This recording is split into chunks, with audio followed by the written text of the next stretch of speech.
that would actually remind you of that. It's not time yet. Remain in the oven. You will come out a perfect product. You will come out exactly what God wants you to be.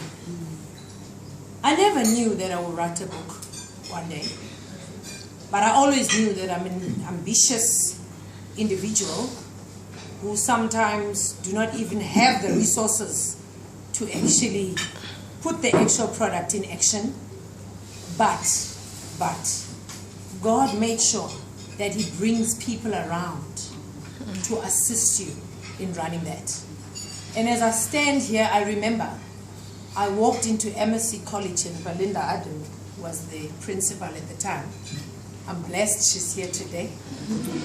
I had 1,000 rand in my hand, cash, which I received from a pastor in East London.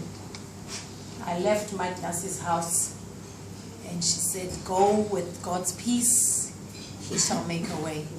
I arrived at MSc College and I said to her, I took a chair and I sat in front of her and I said, good morning, ma'am. And she looked at me. And then I said, I'm actually here to register for broadcasting studies. And I want to become a radio presenter. And right now, I've got 1,000 rand. As to the rest of the money, where it's going to come from, I don't know. But I know this for a fact that I will study and God will make a way. So if you could organize me a tea job, maybe make tea for the staff in the college, I'll be glad, so that I can pay your fees. She looked at me and she was like, you could actually see the expression of the face was more of a person saying, okay, I've never heard this before. What is this girl on about? Left the office, she accepted the money, did the receipts, everything. I started at the college studying, and I asked her sister, Debbie, at some point, 2 months later, I haven't paid the fees. Okay, Debbie, can you assist me? I need to type a letter to Oprah Winfrey, and I need to send it to Felicia Mabuza Sako, because at the time she was helping students or people that didn't have much to pay their fees and what. We did it. Debbie did it. She didn't ask me anything. We sent the letters through.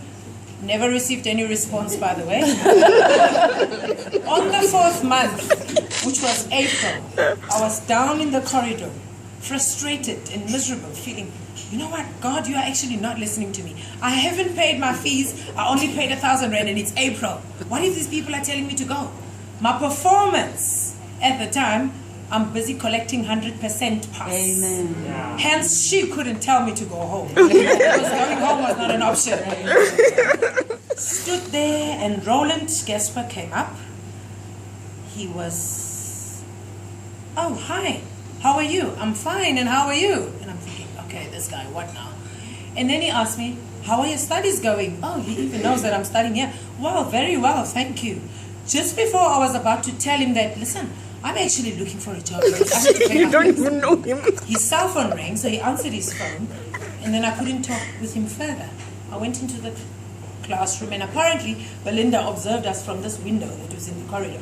So he went back to Belinda, telling her, listen, I met this girl in the passage. I don't even know her name. I forgot it somehow, but she's got a very good command of English. And I am actually looking for a co-presenter in my breakfast show, Amen. Radio Kingfisher.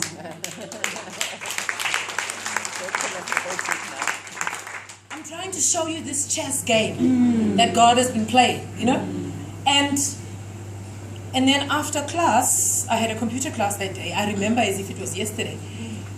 Belinda sent somebody to call me. And I thought, oh Lord, I'm owing this woman. She's calling me into her office now. It's red carpet. Oh, and then I went with a prayer that has no amen to her office. Sat down and she said to me, just before I said, okay, I know I owe you, okay, just give me time. She said, okay, listen, you see the guy who's just spoken to now in the passage? I said, yes, that's Roland, the radio presenter. He said, yes, something might come up. Would you mind putting your CV together? Now, this is my very first CV in my life.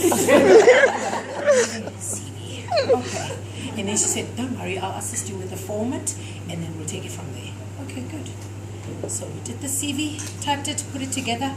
The following day, Roland sends a message to Belinda. Please tell her the day after that she's coming for an interview, 12 o'clock at Kingfisher. What? Okay, good. Lord, I asked for a job and I guess this is it. But I've never been a radio presenter before. And I'm busy studying television and video. I'm coming in for a radio interview. God is really doing his chess game. Cut the long story. Took the CV, met up with Roland. I was dressed in black and white. I still remember my skirt. It had a V shape and this black and white top with stripes. And I had my hair tied up and with some curls on the sides. Not sure where we're going, but we're going. So we arrived at Kingfisher and James Duffy seated in front of me. He's such a huge guy. And I thought, you don't intimidate me. I need this job. So I sat in front of him, and I remember in him asking me to tell him about me, where I've been, what I've done. And then at the end of the questioning, he asked me one question. This question has actually took me to this day.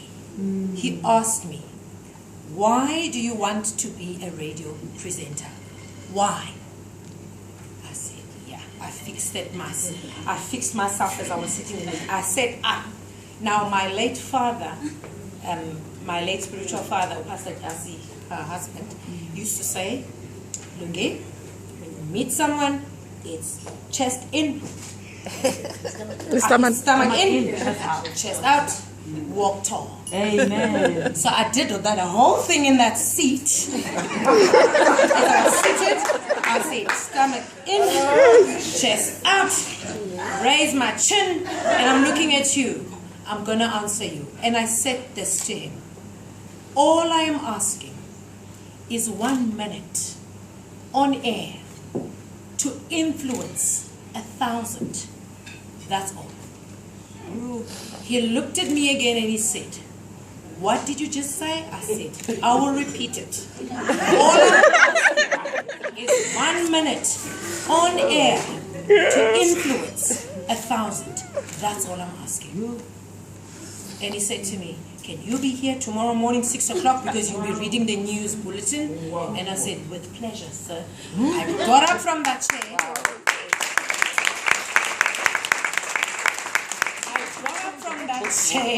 He probably saw me flying out that door.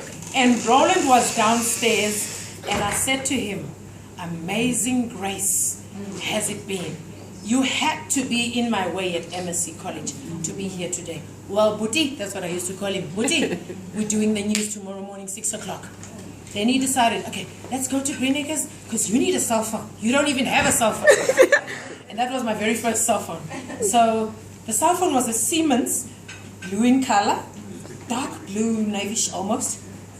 When they connected it in the shop, it was a South Sea shop, I remember, in Green Acres, the bridge. Connected it, and they switched it on, and then they were testing the number when it rings. They phoned it, it rang. Amazing Grace. Wow. What? That was the ringtone. Wow. Amazing Grace. And since then, I have somehow begun to understand what this means of having faith to the impossible with a human eye. Now, Pastor Jasi used to say at home, as I was always with him midweek, Mama is away in Butterworth, so she will come home Fridays. Electricity is sitting on 2, and thinking, there's no money. Him Rev, and we used to call him Rev, you know. You would say, don't worry, God will make a plan before it gets dark outside. Electricity sitting on 2, that's nothing.